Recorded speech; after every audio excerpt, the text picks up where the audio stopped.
ఎందు నిమిత్తం యేసు ప్రభు ఈ భూమి మీదకి వచ్చాడు చెప్పండి.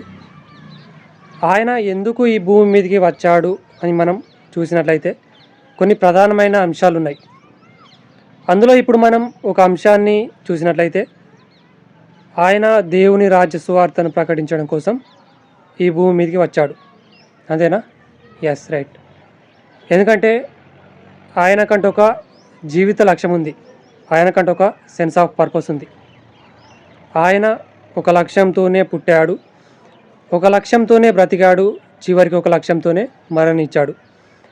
మరణించక ముందే చెప్పాడు, నేను ఆ లక్ష్యాన్ని ఛేదించానని. మరి నేడు యేసు ప్రభువుకున్న సెన్స్ ఆఫ్ పర్పస్ మనకుందా?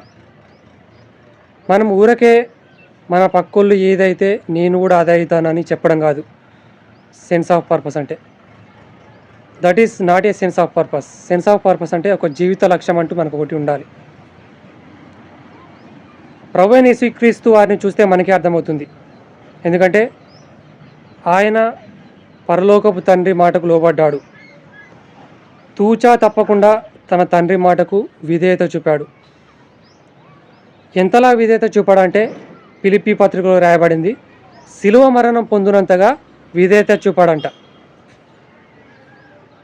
ఆయన ఎందు నిమిత్తం, ఏ పని నిమిత్తం ఈ భూమి మీదకి వచ్చాడో ఆ పనిని సంపూర్తి చేసి ఇక సమాప్తమైనదని చెప్పినట్లుగా మనం 6వ మాటలో చూస్తున్నాం.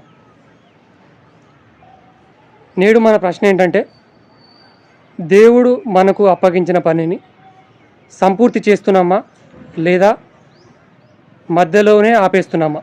ఇది మన ప్రశ్న.